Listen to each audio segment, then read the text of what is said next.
Selamat datang kembali di pembahasan mendalam kita. Hari ini kita mau kupas tuntas soal konsep dasar banget di fisika, yaitu kekekalan energi. Kita pakai panduan dari Richard Feynman, bab 4 di buku Six Easy Pieces. Feynman itu mulai pakai analogi yang cerdas ya, soal anak kecil namanya Dennis, dia punya 28 balok mainan. Nggak bisa rusak, ibunya nih selalu nemu jumlahnya 28. Walaupun kadang nyelip di bawah karpet, atau di luar jendela, atau mungkin di kotak mainan tertutup. Iya, analogi itu bagus banget buat nangkep ide dasarnya. Jumlahnya tetap. Tapi ada bedanya nih. Balok Dennis itu kan benda nyata ya, kelihatan. Nah, energi, seperti kata Feynman, itu lebih ke, gimana ya, kuantitas matematis. Abstrak gitu. Jadi ini tuh angka yang kita hitung dari kondisi sistem.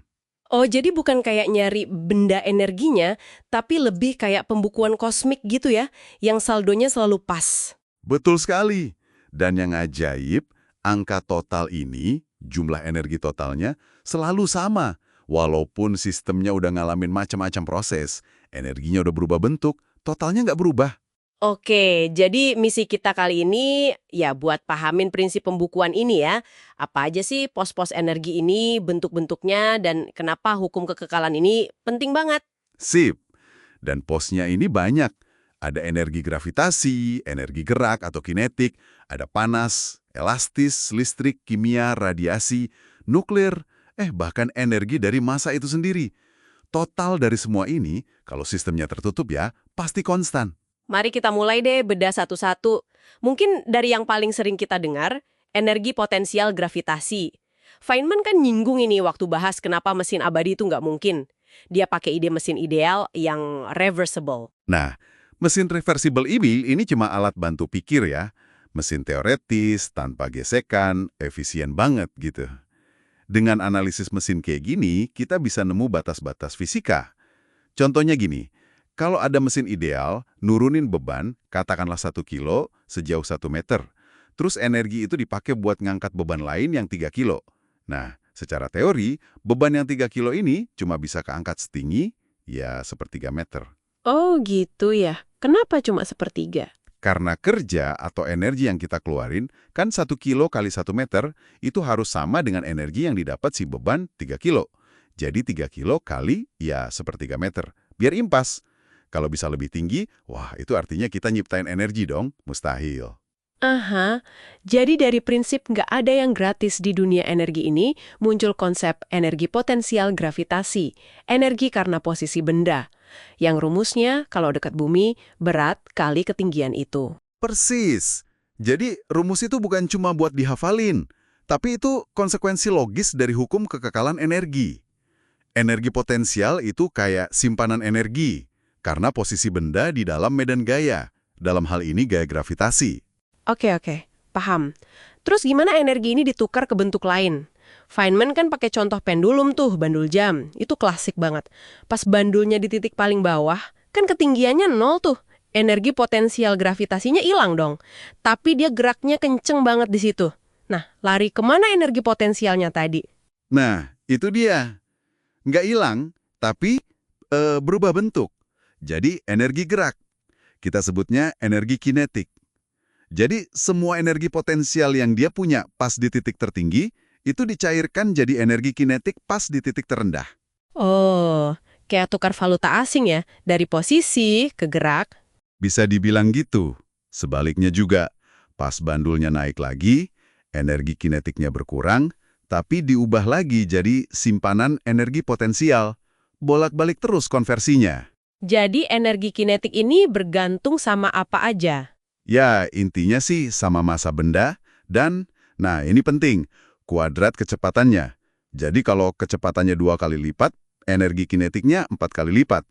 Energi inilah yang bikin bandul tadi bisa naik lagi ngelawan gravitasi. Sip, jadi ada energi karena posisi, yaitu potensial gravitasi, dan energi karena gerak, yaitu kinetik. Tapi kan Feynman bilang pos-pos energi ini ada banyak lagi ya, lebih macam-macam. Betul. Dan disinilah hebatnya hukum kekekalan energi. Dia bisa nyatuin fenomena yang kelihatannya beda banget. Contohnya, energi panas. Tadi kan bandulnya lama-lama berhenti itu ya kan? Karena gesekan udara misalnya. Energi geraknya nggak lenyap gitu aja, tapi berubah jadi gerakan acak molekul-molekul udara sama bandulnya sendiri. Jadi lebih nggak teratur geraknya. Oh, jadi panas itu bukan zat baru gitu, tapi sebenarnya energi gerak juga, cuma jadi berantakan di level atom. Nah, Anda nangkap poinnya. Terus ada lagi energi kimia. Energi yang disimpan di ikatan antar atom. Itu dasarnya ya kombinasi energi kinetik elektron sama energi potensial listrik antar muatan di atom. Reaksi kimia cuma nata ulang energi ini. Lalu ada energi nuklir yang di inti atom itu. Iya, energi nuklir yang dahsyat itu. Dan puncaknya ya dari E sama dengan mc kuadrat Einstein. Massa itu sendiri ternyata bentuk energi yang terkonsentrasi banget. Materi bisa diubah jadi energi murni. Contohnya, pas materi ketemu antimateri, lenyap jadi radiasi. Wah, E sama dengan mc kuadrat bener-bener ngubah cara pandang ya.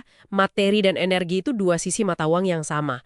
Jadi, intinya tetap sama. Energi nggak bisa diciptain, nggak bisa dimusnahin. Cuman bisa berubah bentuk. Totalnya selalu konstan. Nah, buat Anda yang denger ini, kenapa ini penting?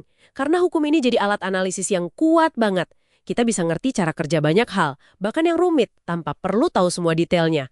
Cukup dengan ngikutin aliran energinya aja. Betul.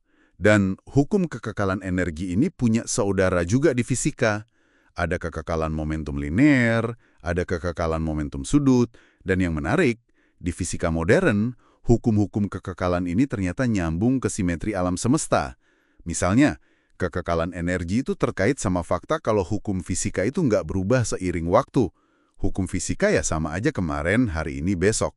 Ini makin negasin kalau energi itu ya konsep abstrak, kayak prinsip akuntansi alam tadi.